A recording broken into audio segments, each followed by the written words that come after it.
Ya, kita lanjutkan. Tadi dampak-dampaknya memang seperti itu, dan sahabat-sahabatku juga perlu mengetahui, baik yang masih sehat atau mungkin ada tanda-tanda gejala-gejala seperti diantaranya yang saya sebutkan tadi. Nah, itu dampak dan juga gejala obat-obatnya, yaitu, sekali lagi saran saya, jika mengalami tanda-tanda seperti itu, lebih baik ke dokter saja dulu untuk memastikan Parkinson atau bukan. Karena ada yang mirip juga, itu MSA. Bedanya sedikit. Dalam MSA itu tekanan darahnya tiba-tiba bisa turun drastis, bisa naik drastis dan mudah pingsan. Hampir sama dengan Parkinson, tapi bedanya di situ. Nah, kemudian bagaimana upayanya supaya kita terhindar dari Parkinson? Ya pastilah menjaga keseimbangan lah. Hidup sehat, gaya hidup sehat, itu yang perlu kita lakukan. Nah, walaupun saya juga protes sebenarnya. Saya sudah melakukan pola hidup sehat, kemudian makan sehat, tapi masih kena Parkinson juga. Nah, kenapa seperti itu? Ya karena penyebabnya tidak kita duga, kecelakaan. Jadi harus hati-hati kan, harus menghindarkan diri dari kecelakaan. Kemudian aroma cat.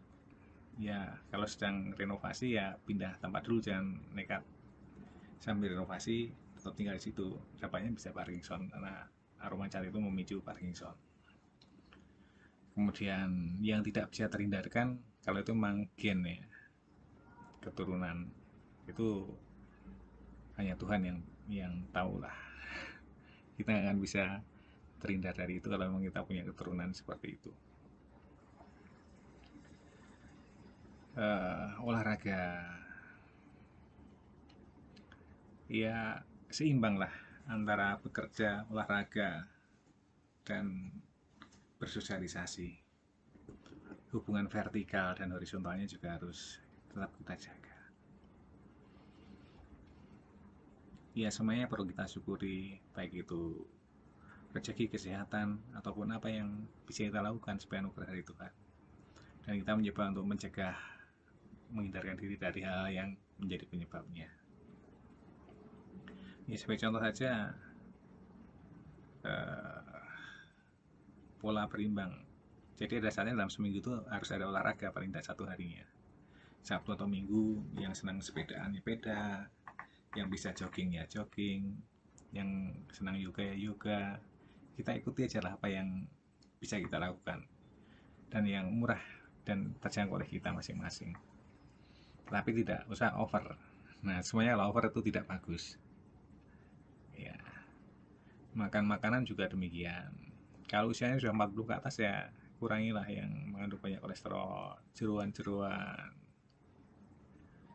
Ya, beralih ke, bukan beralih tapi paling tidak unsur apa namanya, vegetariannya itu ada, sayur-sayurnya, buah-buahnya itu diseimbangkan. Termasuk juga yang minuman mengandung alkohol juga harus kita hindarkan ketika kita sudah usianya 40 ke atas, sudah rawan, rentan, dan apa namanya, mudah terkena sakit kalau tidak kita jaga sungguhan. Ya kadang kita nakal kan, di rumah kita makan pola sehat, tapi di luar bersama teman-teman yang lain kadang diajak jajan, nyating, gule. Nah itu kadang-kadang kan gitu. Sehingga sehat tidaknya seorang itu cerminan dari disiplin pribadi sebenarnya. Ketika kita bisa disiplin pribadi, benar-benar taat pada protokol yang harus kita jalankan, yakinlah kita tetap sehat. Tapi kalau kita mulai melanggar, ya jadilah kita sakit. Dan saya pun menyadari saya tidak disiplin ketika saya jatuh sakit itu. Tidak disiplin di dalam ya berlalu lintas, di dalam makan, dalam pekerjaan yang harusnya istirahat tidak istirahat misalnya, itu kan pola-pola indisipliner sebenarnya. Ya, maka keberimbangan saja sebenarnya, perimbangan. Dan tentulah sebagai insan beragama ya kita perlu rajin untuk beribadat, berdoa juga seperti itu. Nah, kurang lebih itu. Tapi yang jelas harus kita syukuri ya apa yang telah diberikan pada Tuhan. Kita sedang sakit, kita bisa menghargai betapa pentingnya sehat itu, karena bisa merasakan sakit kalau kita pernah sehat, dan sebaliknya kita berasa sehat ketika kita sakit. Kita bisa senang ketika kita merasakan juga pernah susah. Kita bisa merasa susah ketika kita juga merasakan senang. Bahagia juga demikian. Iya dan tidak. Pernah bahagia dan pernah tidak bahagia, sehingga bisa disandingkan sehingga yang bahagia seperti apa, yang tidak seperti apa kita rasakan.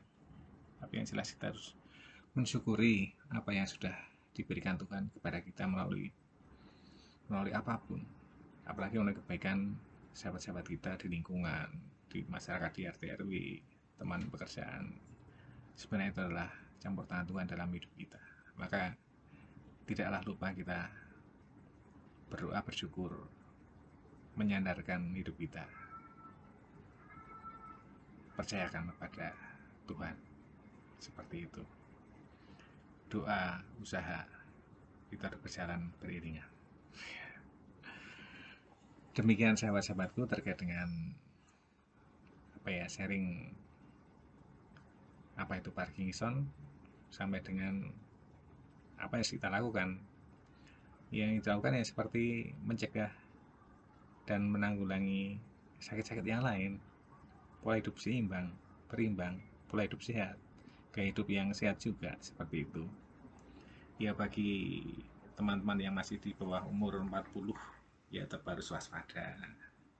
Karena berita terakhir itu ada juga yang baru 20 tahun itu kena Parkinson. Padahal dulunya yang kena Parkinson itu usia lansia, 50-60 tahun ke atas itu yang mengalami tremor begitu. Tapi sekarang saya masih 49, sudah kena. Bahkan kenanya pada waktu usia 45 ternyata. Nah, usia produktif kan. Bahaya di usia produktif itu harus kita jaga bener. Jangan sampai kita usia produktif, puncak karir, kena penyakit, sakit, dan jatuh tertimpa tangga. Itu jangan sampai. Ya, saya share dari pengalaman saya, mudah-mudahan menginspirasi sahabat-sahabat semua untuk bisa tetap menjaga sehatnya, masih bisa tersenyum dan berbahagia bersama keluarga dan sahabat-sahabat semua. Jangan lupa setelah menonton video ini, klik like, berikan komen, kemudian subscribe, dan silahkan di-share ke teman-teman yang lain. Sampai jumpa di video berikutnya. Sampai jumpa lagi.